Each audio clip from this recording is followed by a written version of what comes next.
In this video, I will be showing you how to make a leg of mutton sleeve.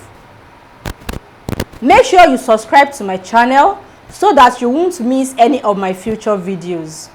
My name is Bolaji and this is Reggie School of Fashion.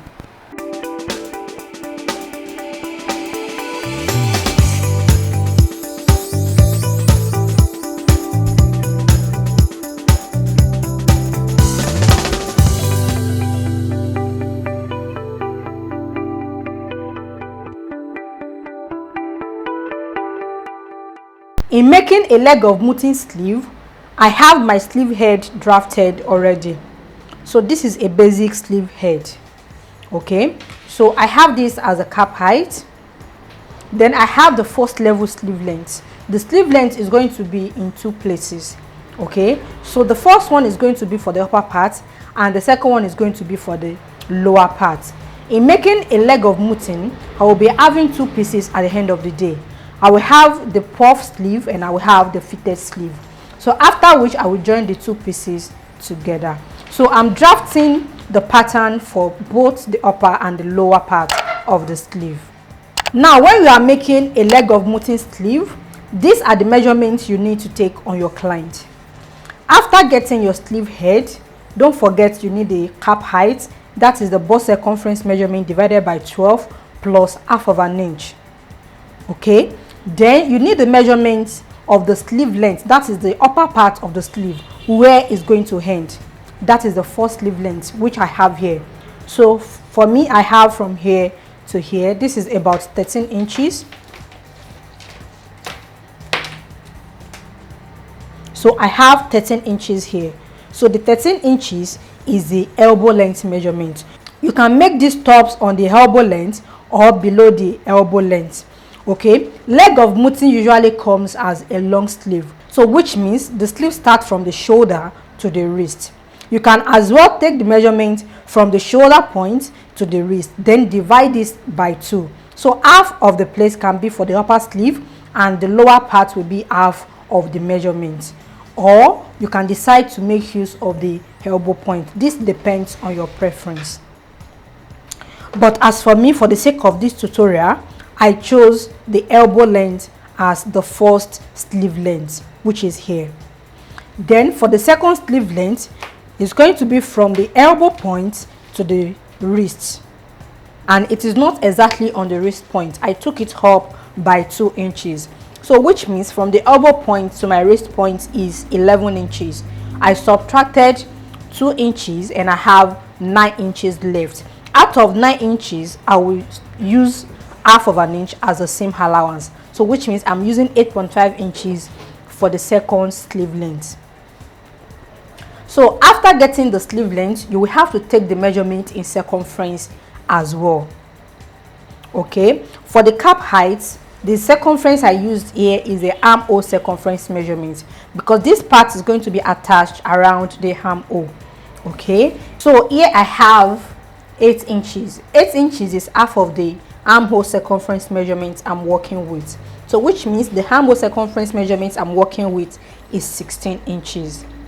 Then on the other side as well, I have 8 inches. Okay, then for the first sleeve length, the circumference measurement is 10.5 inches. So you have to take your measurement around the point where your sleeve length is stopping. That is the upper sleeve. Also, at the lower part, you have to take the circumference measurement of the sleeve length for the lower part of the sleeve, and mine is 8 inches. So I have the sleeve edge drafted already. Then I will move to the first sleeve length point, which is here. So I will label this as the first sleeve length point, and I will take this up by half of an inch and label it as the second sleeve length point. So guys, now I have this labeled as the first sleeve length and the second sleeve length. Then half of an inch I have here is for my seam allowance. Okay, when you are taking your measurement for the first sleeve circumference measurement, this has to be taken firmly. Okay, so that is the beauty of a leg of mutton sleeve. The first sleeve length must be firm, it must not be loose, and the second sleeve length must be firm as well. Okay, so if your measurement is going to get to the wrist, you have to take the measurement in such a way the measuring tape will be able to come out from the hand of your client.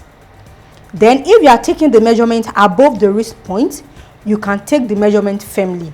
After taking it firmly, you try and pull off the measuring tape from your client's hand. So if the measuring tape can come out, that means there will not be issue in putting the sleeve on and off.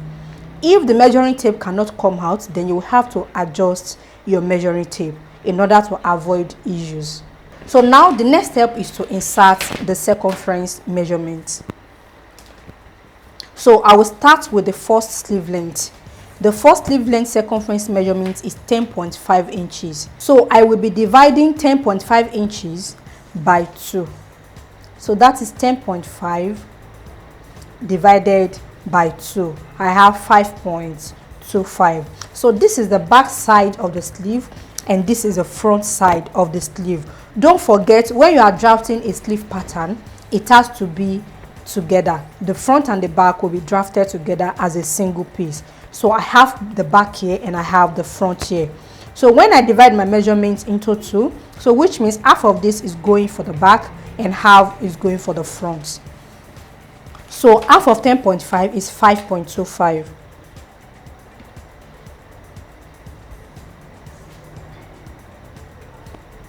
So 5.25 here.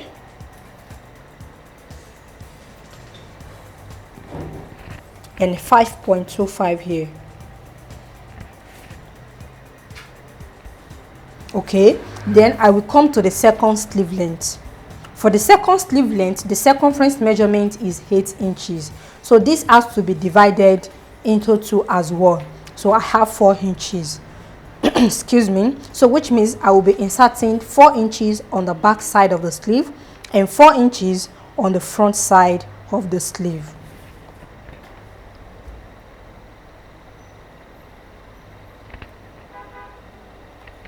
So 4 inches here and 4 inches here. So the next step is to connect the points together.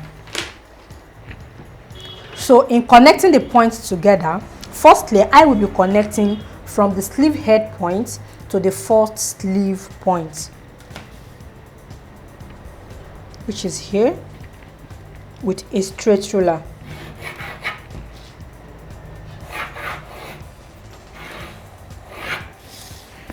Okay, then I'll come to the other side as well, then connect from the sleeve head to this point. So that is the first sleeve length point.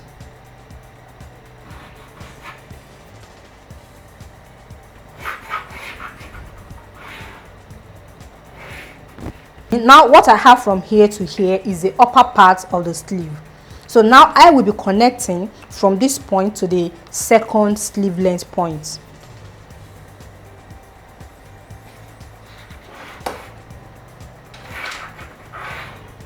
Like so.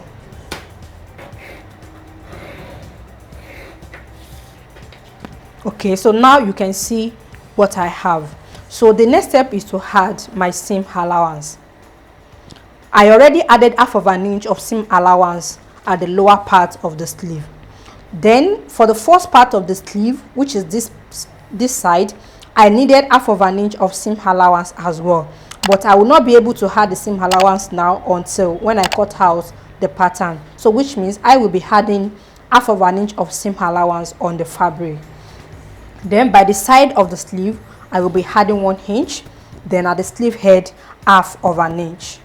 So guys, now I've added my seam allowances all around the pattern. So the next step is to cut it out. Firstly, I will be cutting this out as a single piece, after which I will separate the upper sleeve from the lower sleeve. Now that I have the pattern cut out as a single piece, then I can proceed in separating the upper sleeve from the lower sleeve. So I'll be cutting on the first sleeve length line.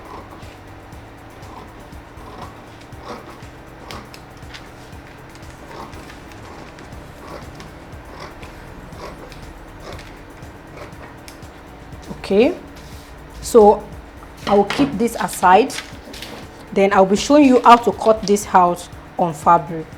Now I will be cutting out my patterns on fabrics. So I have two different fabrics here. So one will be for the lower sleeve and one will be for the upper sleeve. I'll be using the white for the upper sleeve and the purple for the lower sleeve. So I'll start with the lower sleeve.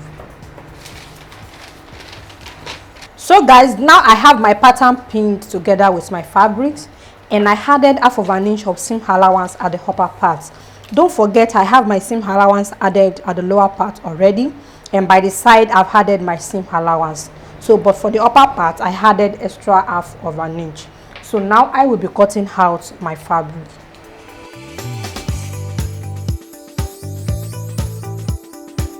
Now I have the lower part of the sleeve cut out.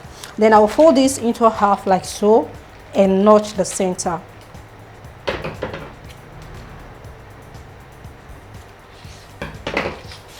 Then at the lower part as well, I will notch the center.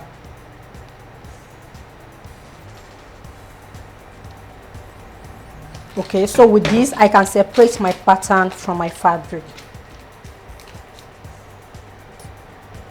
So guys, now it's time to work on the upper sleeve. Firstly, I will be applying a slash and spread method on my pattern, so which will give the sleeve a puffy effect. So in doing this, I will divide what I have here by 6.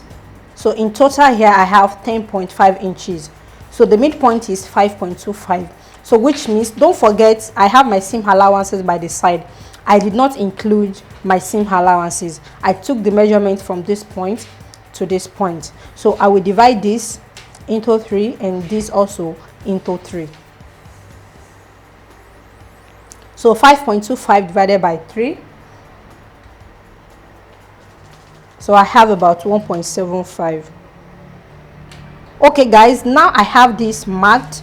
This is 1, 2, 3. 1, 2, 3. So in total I have 6. Then I will come to the sleeve head and I will measure 2.5 inches. So this is to move my spreading away from the armpit area. Then I will do the same thing on the other side. So I will take this forward by 2.5 inches and here is a point. Okay, so now I will take my 2.5 inches together with the first marked points I have at the sleeve opening.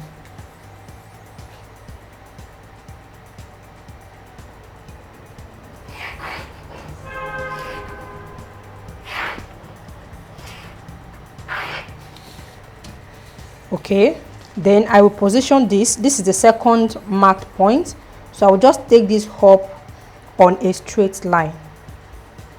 So this can fall anywhere on the sleeve head.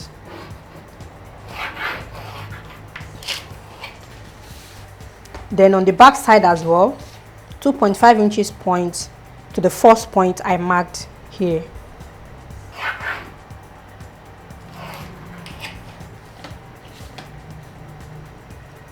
Then I will take the second marked point up on a straight line.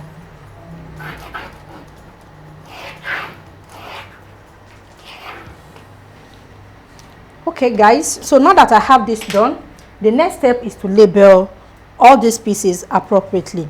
This is the back side and this is the front side. This is the center line.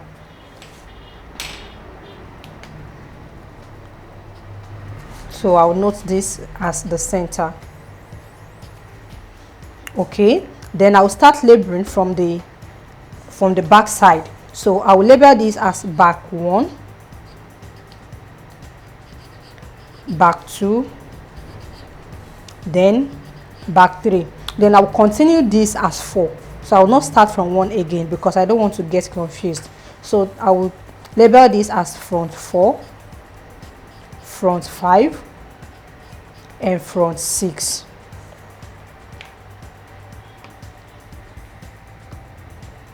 Okay guys, so now it's time to open up the lines. So I'll be cutting this off completely because this has to be very puffy at the upper part and at the lower part.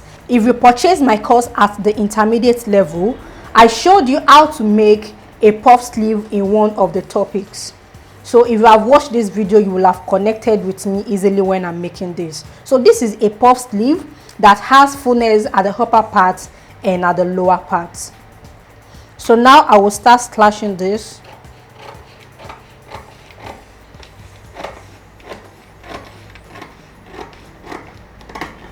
So this is back one.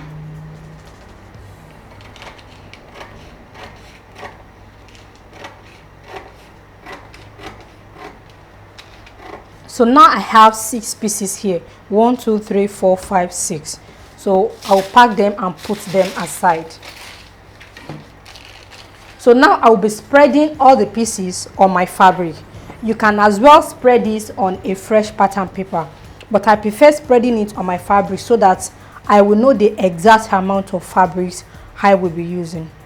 Now I'm ready to spread my patterns on my fabric. So this is the wrong side of my fabric and this is the right side of my fabric. So in this case, I will be starting with the front side, which is the last piece.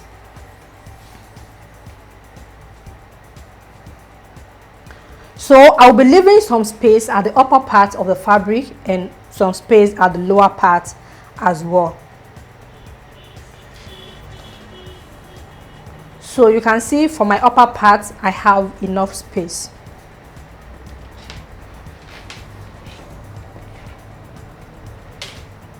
So what I need at the upper part is about 4 inches.